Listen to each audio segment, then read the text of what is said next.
All right, there's some breaking news out there. Some people forwarded me the article on Facebook. Looks like the official ruling is in that her death was ruled an accident by hypothermia. That's exactly what I've thought happened the entire time after I saw the surveillance footage.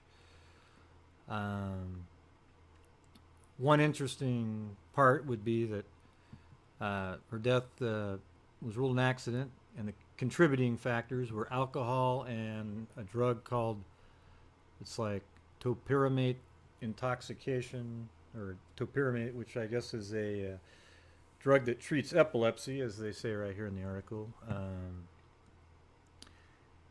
Now, the family says that she never took that drug. So this is one of the other things I've been saying, is that if somebody drugged her intentionally without her knowledge, then they will be looked at for possible manslaughter, or even a more severe, like reckless endangerment type charge. Okay, but so they would be a contributing factor to her death, but it wasn't intentional. Kind of like a drunk driver. They're not intentionally trying to kill somebody when they're driving their car drunk, but they get a manslaughter charge when they do it. And they're pretty severe sometimes. All right, so I think that's about it in the article. There's another interesting part here for all of you conspiracy nut jobs who think that there was organ harvesting and somehow Bill Murray was involved, and Selena Gomez and all that crap that we were all listening to. The filing states that Jenkins' organs were all present and intact. There was no evidence of physical injury or bruising, including no head, neck, arm, or back trauma. So for all you people who say she was being beaten up in the hotel room and she was beaten up down the hall, you're also wrong, okay? But the types of people who come up with these crazy conspiracy theories are so vested in this that even with articles like this, it just spurs them on even more. They'll just call the investigation a sham and a cover-up, and the conspiracy will continue on for years. And I said this early on, that this conspiracy will continue on for years just based on how people are presenting the information. It's pretty disturbing, to be honest with you. All right, now I also put together the sequence of surveillance camera footage in order based on the time code in the upper right hand corner, okay? So let's talk about that right now. Okay, so here is the sequence of surveillance footage in order based on the time code in the upper right hand corner. So you can see it says 3:24:55. Kenneka exits the elevator. She leaves this camera site at 3:25:16, but it still records till 19, and then it's picked up at 3:25:35, 16 seconds later, up this ramp. She's very intoxicated, falls against the wall. The wall is the only thing holding her up right here. All right, just sliding along with her shoulder. Now look, right when she leaves, 3:26:12, it's still recording.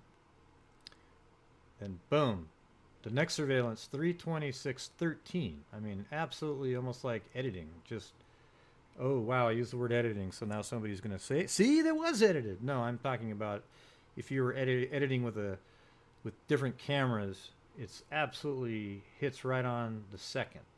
So right as she walks by here, she takes a left, goes down this hallway, and let's see. So at 3:26:48, this camera stops recording. Then 3:27:09, 21 seconds later, she is seen in this darker footage. I'm going to lighten it up for you. This will serve two purposes. One, you can see it a little bit better. And two, notice all the pixelation going on all around. So this is what happens when you have low quality video and you apply any kind of brightening and so forth. It emphasizes the pixelation. And so that's what's happening here. People have zoomed into this spot and say, oh, look, Kenneka's being beaten up.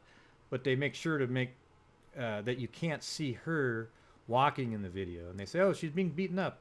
But nobody's being beaten up there. And I don't even think there's a person down there.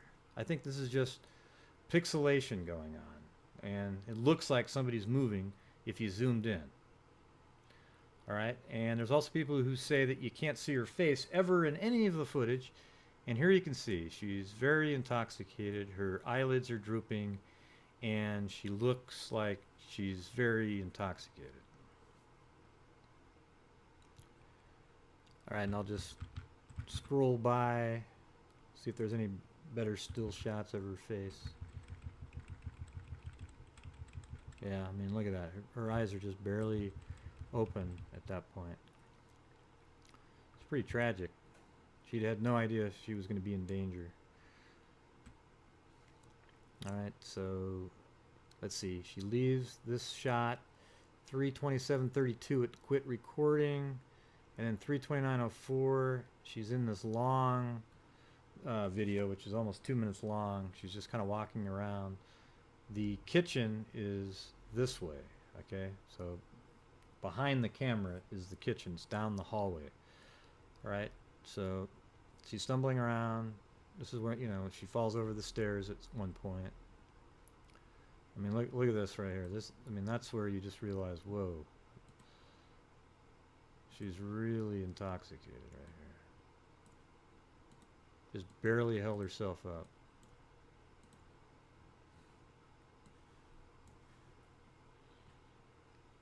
Yeah.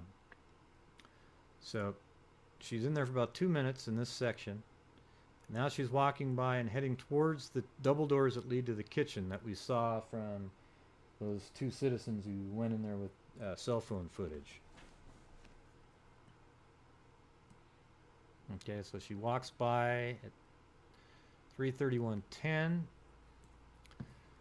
All right, and this right here is one of those stretched out videos. So just for the heck of it, let's get this correct. All right. So I'm going to remove uniform scaling so that I can just change the width. All right. So this should look more like, you know, about like this. Yeah, maybe like that. Okay, let's go back to the, yeah, so that's pretty close. All right, so that's what she would really look like. Not stretched out like the people who put these videos out do, and then people say, oh my god, that's not even the same person, she's shorter and squattier. Alright, so what's going on right here is 3:31:10, she leaves this shot, and now let's skip all the way over to this one. At 3:32:32, she's in this area of the kitchen where she ended up locking herself in the freezer. Or not locking herself in, she just couldn't figure out how to get out. Alright, so that was only 1:22 later. All right, so what fills in that time is her walking down the rest of this hallway, then through this part of the kitchen, and then I'm not sure if it leads directly to this shot or how far she walked after this, but, you know, as you can see, it's only 1:22 from here to here, right here. Yeah, 1:22. So she's in this section, and then she walks by, and then they find her body right back in here in a freezer, where she tragically died accidentally.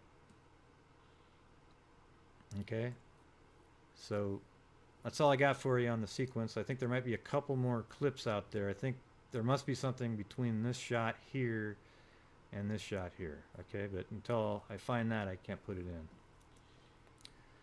All right, so let's, I'm going to play the whole sequence in order, and you can just watch it, and I won't touch the, I won't scroll through it and make it faster. You'll just be able to watch it real time, basically.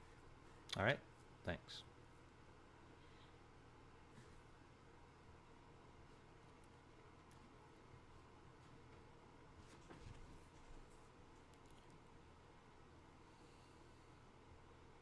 Yeah, she comes out of the elevator. 15 seconds later, she's in this shot. Looks like, I don't know what LL stands for, maybe lower level, but I don't think so. Lobby stairs. Looks like it's just lobby.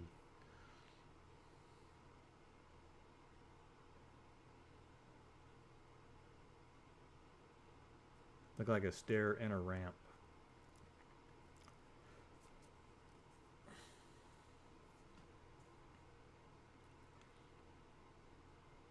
Yeah, I mean, she's barely able to walk right there.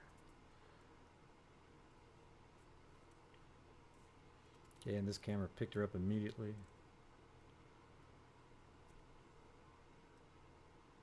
I mean, look at that. I mean, she must be pretty coordinated to actually have stayed up on a couple of those. Looks like she almost totally bit it, but then she stayed up. Yeah. I feel bad for her. I actually think that she was drugged, you know. Um, she could have taken the drug intentionally, like somebody said, "Hey, try this," and she tried it. But I don't know. Seems like I bet she wasn't even that drunk. She probably the combination of the two is what caused this problem here. I'm just speculating there, though. I don't have any evidence. The only evidence I have is what I'm seeing. She seems very intoxicated. And now that the report's out that she was taking, or she was on a epilepsy, anti-seizure medication, and she doesn't take that, then that really is some pretty strong circumstantial evidence that she was introduced, at least, to a drug that she doesn't take herself regularly. And you also have that one clip in the bathroom where somebody says, "Oh, I'm going to give this to her," So, it's possible that that's related to this. So that person will be responsible in some way for help causing the death, even though it's not intentional. Like I said earlier, maybe a manslaughter charge. Alright, so, like I said, she was in this section for about 2 minutes.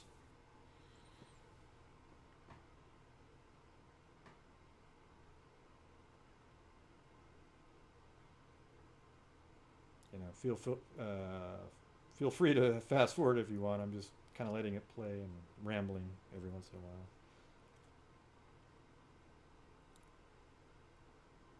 So this isn't exact real time. It doesn't fill in the whole 9 minutes, but it's got a lot of it.